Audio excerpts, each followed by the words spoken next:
Hello, my delicious co-creators. Lilou here in beautiful California, Santa Monica. Ooh la la, we're so.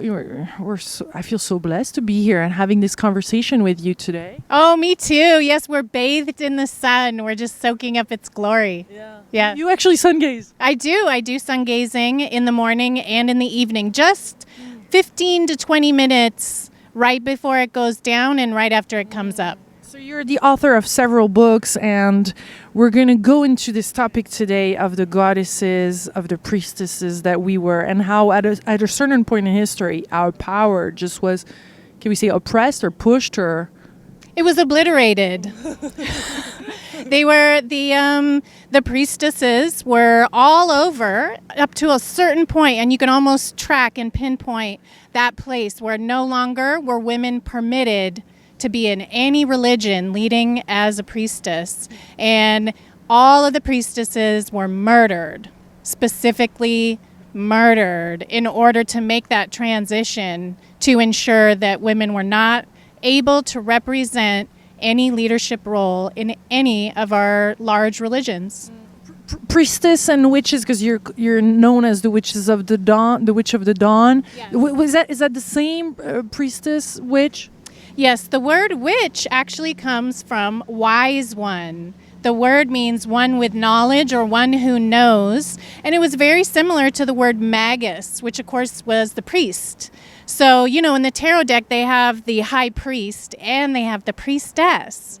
Which, funny, the high priestess was left out of tarot decks on the advice of the Catholic Church for many years until a deck started to include them again. So the priestess was so well eradicated from history, they even took her card from the tarot decks. Yeah. And did it happen from the day to the next, or actually it was a whole, we were tracked for many, many years and decades until we were not there anymore in power or alive fully with all our powers, let's say?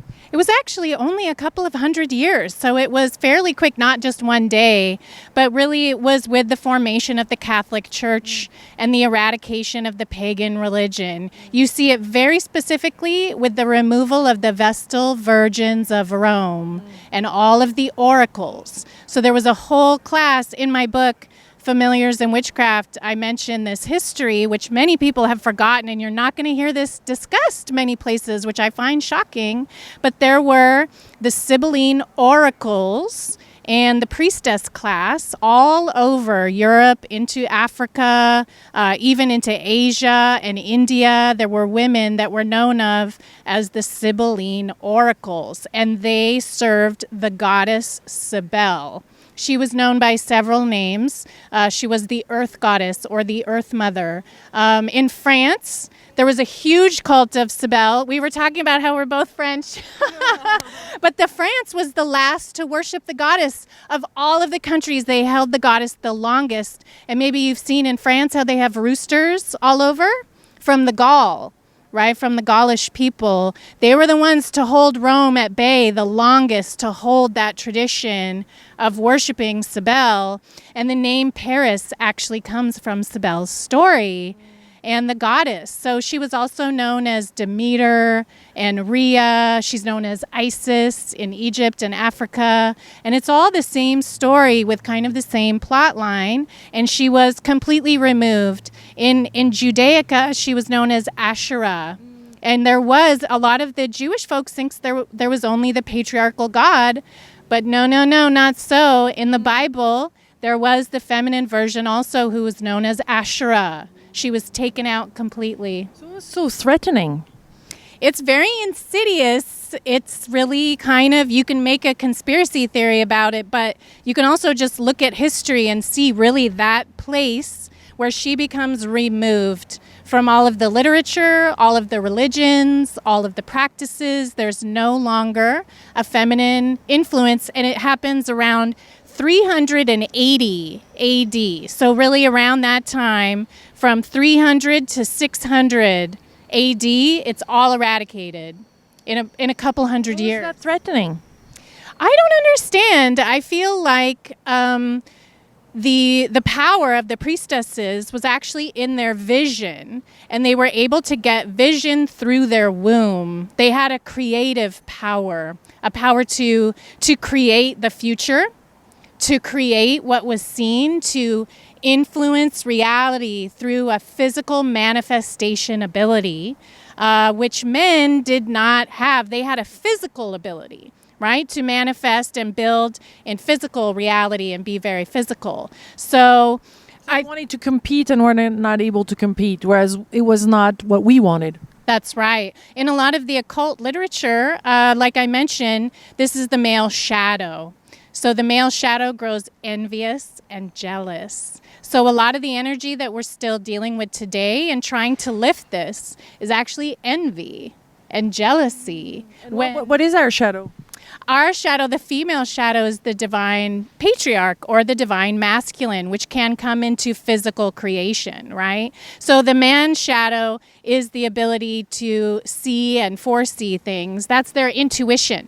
Have you ever met a male who is very strong in their intuition?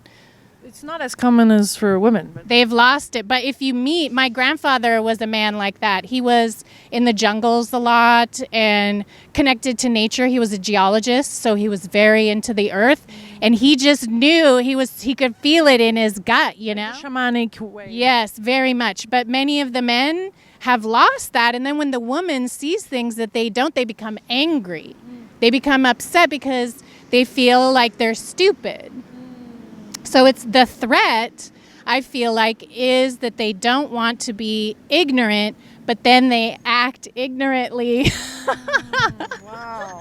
as a result, right? So, but our shadows are meant to help each other and give each other power. We can actually lift each other if our shadows work together, the male and female. When we speak of the sacred feminine, we're really talking of the masculine and the feminine within us reunited, right? So it goes both ways. I mean, it's for men and women. Humans, right? Humans, our human capacity is a whole or a totality. Carl Jung talked about it a lot, you know, with the psyche as being your anima and animus. It's very true, very accurate. So I feel like society as a whole has a kind of separated psyche that we have to stitch back together.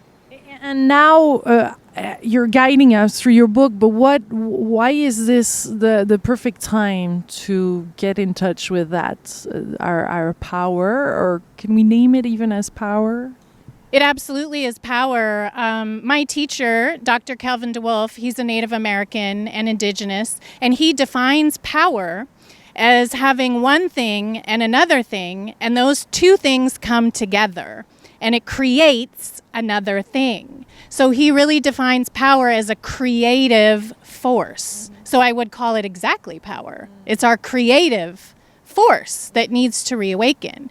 I personally, there's a lot of folks that have different ideas why this time is so energized, so I can only say what I have felt or received. I feel like the earth itself is changing. So some people say it's because of different things in human society or because we're becoming aware through the internet, which possibly could contribute more connection. But I have felt the physical earth is changing its energy, changing its vibration. And I think that's it's coming, whether we like it or not, where it's forced upon everyone to come into wholeness now. And what I've seen is that people who are remaining polarized or separated, they're getting very ill, passing away, a lot of problems with resisting. So you're saying the more we're resisting, the more we're going to have a hard time these days, and it's just a matter of opening ourselves to this force, to the unseen world, the invisible, to spirit, to our animal guides, to all that? Yes, we have to. We have to pay attention to nature.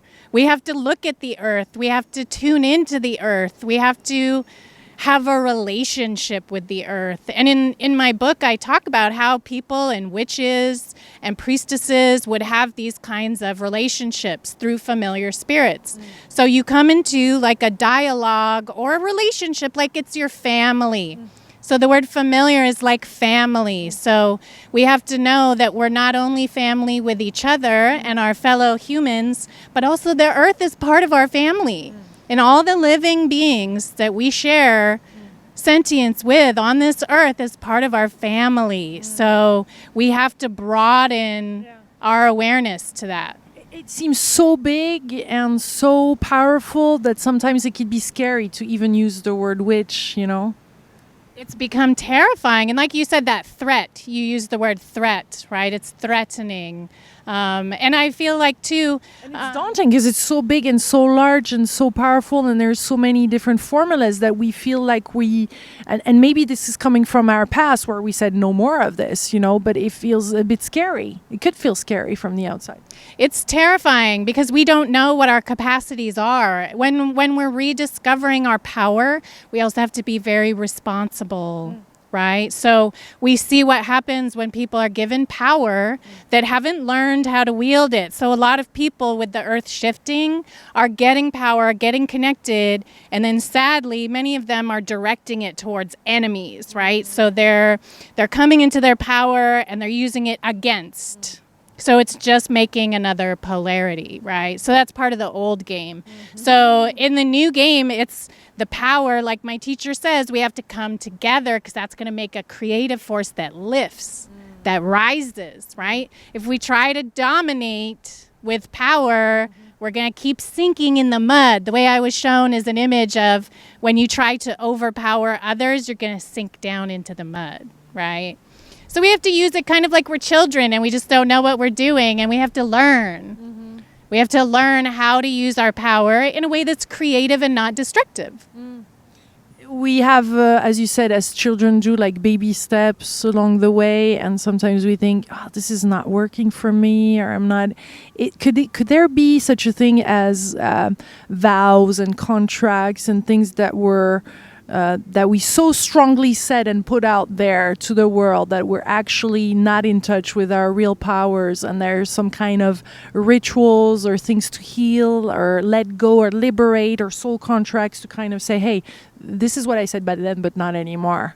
Yes, I call those bondage, right? So there's a lot of bondages that people have, and my teacher describes them very well as beliefs. So we have a lot of beliefs in these contracts which might not be true in reality. So I really feel like we must liberate in order that we become as close to what's real as possible. So if we have a contract but it's not true, those need to be discarded, right? Because it's not a true belief. Or make adjustments to be like, oh, well, that wasn't real, that didn't work. So we have to be willing to be flexible, to move through it, to recognize if we make a mistake. That's everyone's least favorite. We hate being mistaken. We hate being wrong. But if it's when you raise your awareness, you're going to see all the places you were mistaken. So you have to adjust as you go. Stay flexible. Yeah, stay flexible. And is there some rituals or some things to do, practices to liberate ourselves from past traumas or things that are in our memories, in our body, they're staying there, sticking kind of? Yes. Renewal. In almost every religion, including Christianity, the whole point of Jesus is that you can rise again with the sun. Every day is a new day. We get redemption. We get another chance. You get chances to fix what is wrong, right? We can make adjustments. We can learn. I believe that human beings can learn. We can grow like plants or like anything in nature. All of nature wants to grow. So why would you restrict yourself to having to do the same mistake over and over, right? We can open up. So rituals that, or thought patterns or things we can do to help us through this is we must open as many of those restrictions as we can. You can do meditations that permit your thoughts to have new thoughts, to open to new ones, to see how the old one was, that was then, and we move forward, right? In a lot of the Indian traditions, they have meditations where you imagine your mind is like a fountain. I always like those ones, right? So it's like a fountain where the water is moving and renews, right? Or like a river. It's water that moves, not that's stagnant like a swamp. Because then you get crocodiles and monsters that live in there, right? Yeah. So we have to keep our minds refreshed every day. We have to, like how you clean your house or clean your body, you must do the same with your thoughts and your actions. Try to renew. Try to do a new choice, a different choice. Yeah. Does that involve connecting with our ancestors, or some of those rituals or practices, connecting with ancestors, connecting with animals, totem animals, connecting with like a shaman would do, like, because I guess we're not doing this on our own, right? It's true. Well, because of choices. I feel like our cultures are teaching us to not do these things. And working with ancestors was another thing which really stopped at the same time the priestesses did, right? There was a taboo on talking to the dead or working with the dead. It became illegal. You were not permitted to do necromancy, to speak with the dead. And this was another thing that the witches did with their familiars. They would talk to their ancestors, right? Include them, make them part of what was happening now, right? That's how we learn from the past, right? Connecting to nature, nature lives in now. If you have a pet or an animal, you see they go through now, right? That kind of child mind, the mind that is liberated and free to think and respond in now. So it's very important that we do practices that reconnect, because it's going to enable us to move freer, to be able to make choices that are based on what's happening rather than what we think or expect.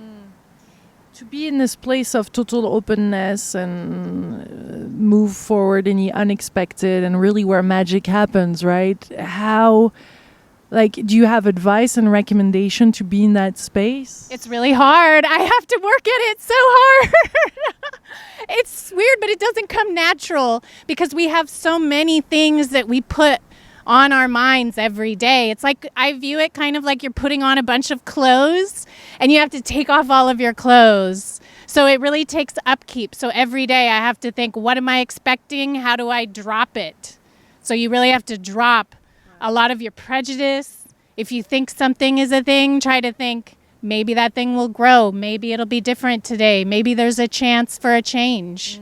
So dropping things you think and focus on perceiving, right? You don't want to be naive and not pay attention to dangers, but it's really about increasing your perception and decreasing prejudice. Yeah. You're not mentioning much the heart in all of this. Tell us its role and how do you see it within those practices? Yes, the heart is the perceiver. A lot of people think our mind is what perceives, but you actually have, they just found in a scientific article that the heart also has neurotransmitters as well as the gut and the mind, right? So the heart is part of your perception. I feel, right? People know about seeing and thinking and smelling and hearing, but you don't hear a lot of people talking about feeling. We think our heart is for sappy emotions, but it also is a feeling organ. So it's part of your perception mechanisms. This is what my teacher teaches, how to see through the eyes that are in your heart, rather than just the ones in your head. So if I were to judge you on what you look like, but I left my heart out, I would miss all of your substance. But if I feel you, if I can feel Lilou's spirit, I can feel what you are, now I see you more in a totality. If I judge based on just the perception of my eyes, I will be fooled. You have to feel with your heart. That's where a lot of information and data comes into your heart. There's a little voice in there that talks to you, and it tells you, it guides you.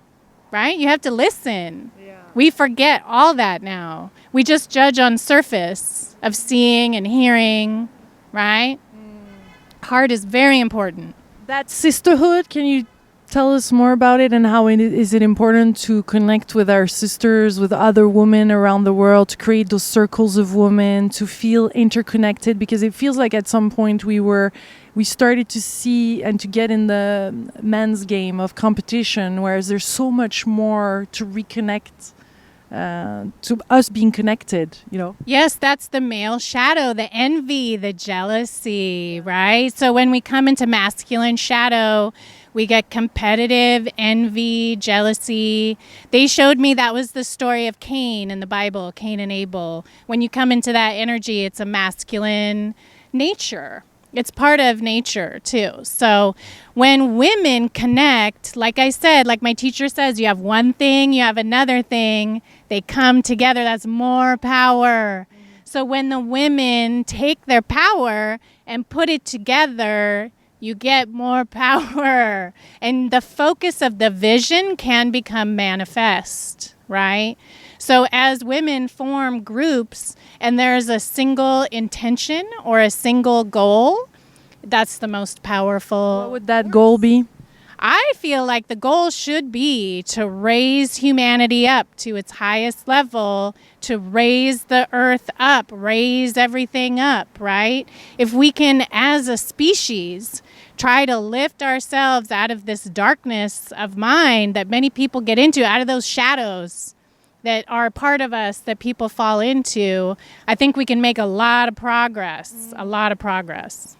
I gave birth like about 6 months ago, and congratulations! Fantastic! Thank you. No, but there is when we gave birth, like there's a point where it's or during the breastfeeding, I felt like there was a transmission from that was missing for me. There was something missing. That my mother, I didn't have the chance to have that through my mother, and I feel like maybe this is gonna happen the same way. Like it's other women, our ancestors or elders or people like you, like us, transmitting this to other women and giving other women permission so they can give themselves permission to then unleash this. Like it's just not us calling in the invisible. It's also a physical thing. Very much. That's very important because it is in DNA. Your DNA has a memory that has so much data stored inside it that goes back all the way, not only to the beginning of your family, but to the beginning of DNA, right? So much data in your body, in your physical body. You will never know how much data is in your DNA. Isn't that funny? You'll never be aware of all the data that your body has. That's exciting. Very exciting, right? I have 2 children too, and when I was breastfeeding, I felt so animal. You're like an animal. So it connected me to this other force, this kind of like deep, going through birth and breast. No one can prepare you for what it is, and you think you're this person, you think you're Lilou and you're this woman, and then you give birth and you're like, and you femme sauvage. Oui.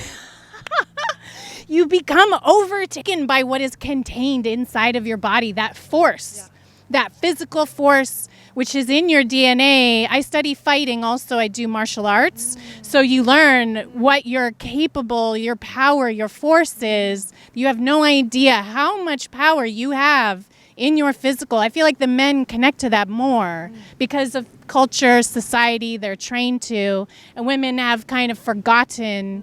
And we only get to connect with it when we have birth or serious physical events like sickness or things like that. So a lot of women are kind of separated from that physical part of themselves. Yeah. And the transmission, as far as the transmitting physically from, is there groups? I mean, how do you see this happening?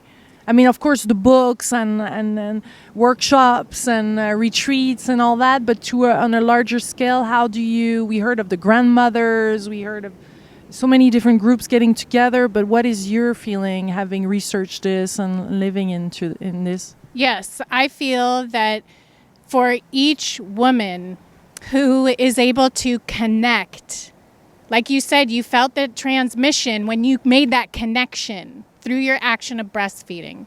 So the more that women even just make that connection, whether it's through a group, through books, through opening that they can, right? Like you mentioned, they can give themselves permission like I can do this, that it creates a special consciousness place, which is not even physical, but also a special like space. Portal? A portal where it will grow in power the more women that jump into it. So it'll kind of like spread like a virus. So the way that I see it is that that consciousness will have an ability to propagate and be transmitted into all of the females as they kind of break a threshold, right? So it's kind of like a mass event, a mass consciousness event is how I see it. So yes, it's important for us to physically get together, but I think even if you're in the middle of nowhere and isolated, you can still participate in this through raising your own connection, because that connection goes through time and space, through physical. I've felt that. Maybe you have too, where you can connect to someone through time and space, right? So if you can just connect, you can get and be part of that space that's opening. So it doesn't have to happen through Mary or Mary Magdalene or Isis, or does it have to go through those entities or those deities or those goddesses, or is it actually happening right here, right now? And it's hard to say. For me, it was through the goddess. I had a grief through a death experience with a loved one, and I was brought into this severe, like, kind of pop out, I call it, I guess, through connecting with Mary, Queen of Sorrows, who is also Isis when she loses her lover, Osiris. It's the same story, also Tammuz in the Sumerian literature. It's about grief. And so for me, I made that connection through the grief goddess, was where I experienced it and had like a huge kind of, it just multiplied and then went out very big. So I don't know if it's necessary for the goddess. For me personally, that was where I experienced it.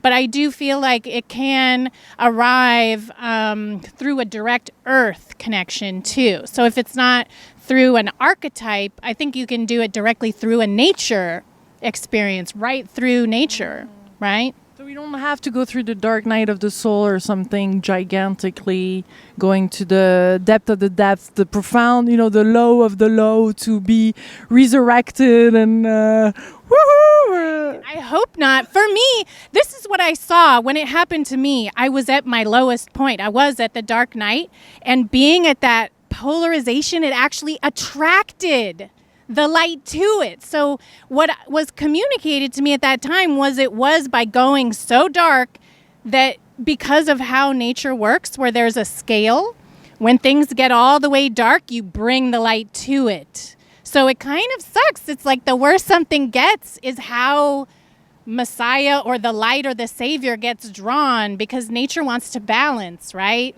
If there's something off balance, nature will try to equalize. So it's trying to make an equilibrium. So when something gets so bad, the Pegasus drops in and comes in. Yeah. How do you deal with those scary moments? It can be scary throughout this transformation. Are we calling in this power? Are we going through some past, healings that need to be done? Or there's things in front of us, demons, can we say, or negative things? How do we deal? What's your advice to deal with this scary dark side that going towards the light? Stay in your perception. Stay in your perception of your heart, not your mind. If you stay in your mind in those scary times, it's gonna mess with you. That's where all the demons are.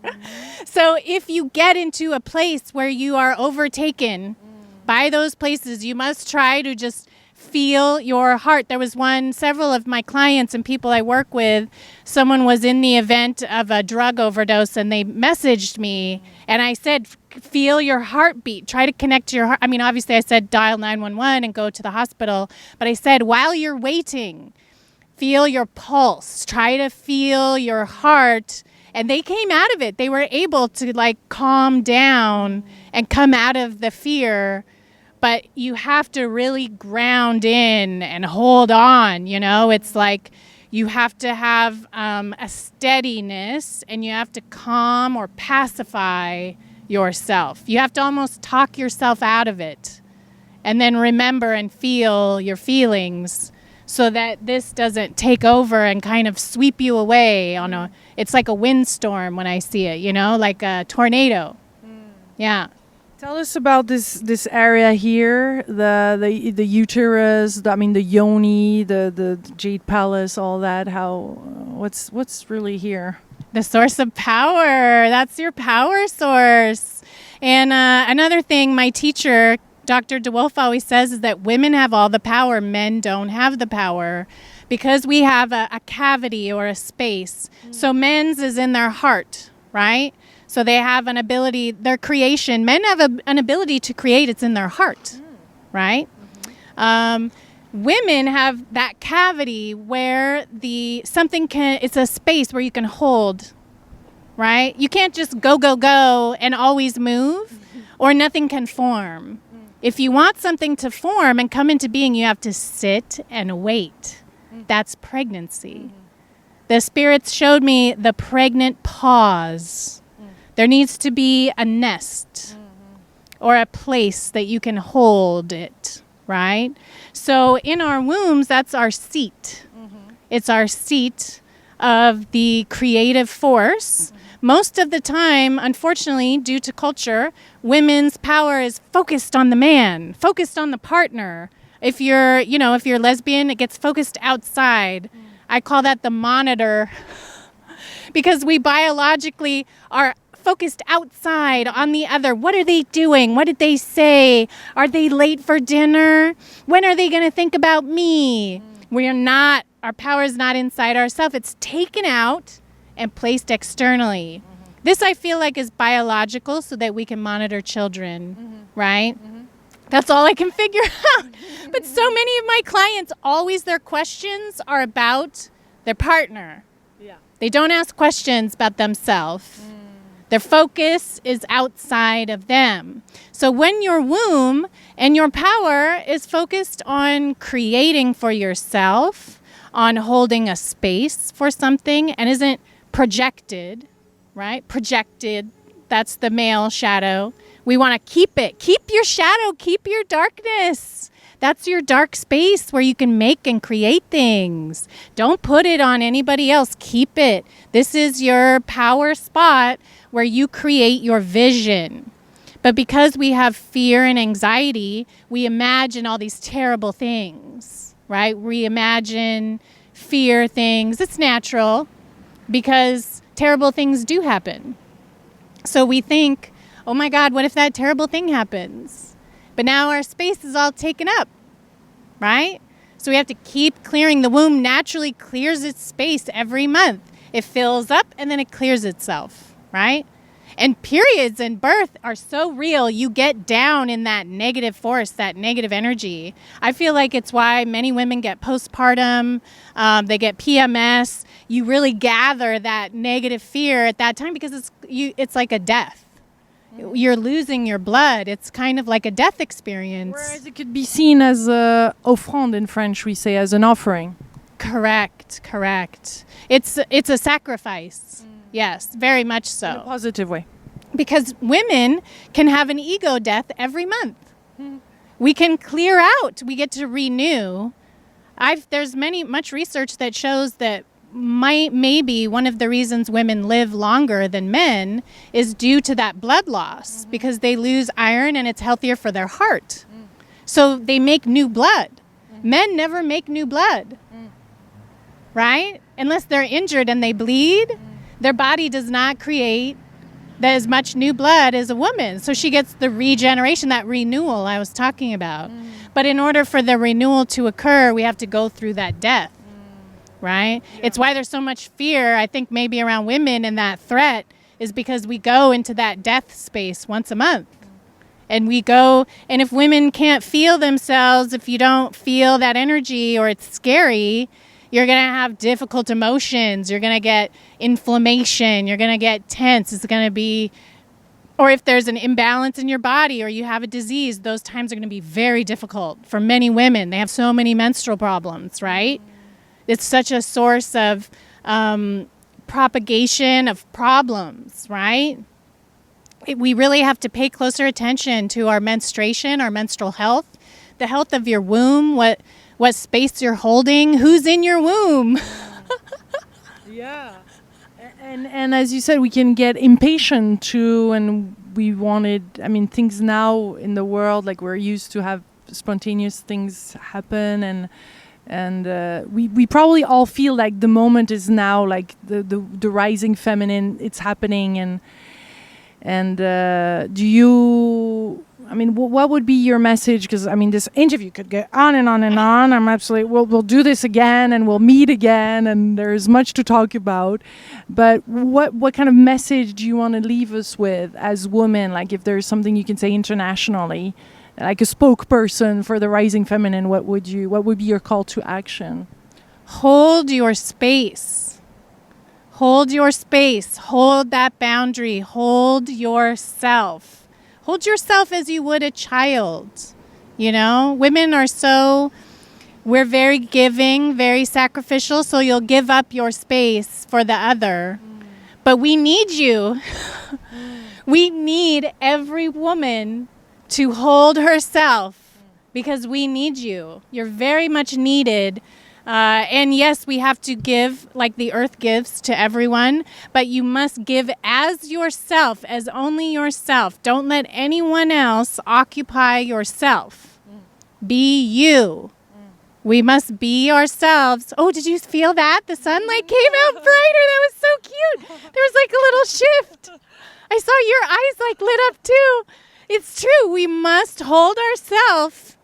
Because if we sacrifice ourselves, it's self-destructive. And everybody counts. Everyone is important. So even though you may feel like other things are more important, well, there's a lot of important things, but be yourself as you do those important things. Keep space for your thoughts, your feelings, your intuition, and then open to see everyone else from the perspective of you. Not from them, from you. And then let it unfold. Yes. And then wait. Be patient. The pregnant pause. We can wait and hold something. That's what women's power is. Holding that space. Hold the space. Keep it. Don't let it go. Then you amass a firmament. You get a foundation. This is how they show me when I meditate, you build a temple. So every human can build their own temple. And first you need the firmament, that foundation, the solid ground, right? This is in the Bible. There's the flood, and then the mountain comes up. You must hold and concentrate that ground. And then when everything is crazy and chaotic all around you and everything shifts and is changing, you stay firmly grounded in your temple. It won't push you over, right? You can stay and you can just hold your space. You won't be a pushover. Beautiful. Well, thank you so much for this delicious interview. Oh, my pleasure. So nice meeting you, Lilou. And I guess we can work with you too on a one-on-one. And you do also have women, I guess, that you help and support in this growth. Yes, absolutely. My website is witchofthedawn.com, and I try to put out a lot of free information on there and group meetings and as much as possible. Yes. Thank you for being such a goddess. Oh, you Thank too. you. Big, big kisses to all of you from amazing Santa Monica that I'm going to miss so dearly, but I'll be back soon in the US. Yes, I please. love being in this energy and co-creating like this and doing these interviews. So please share this video if you have enjoyed it and if it's been useful to you. I'm sure there's plenty of women to share it with around you. Yes. And wishing you an amazing day. Thank you so much. Bye.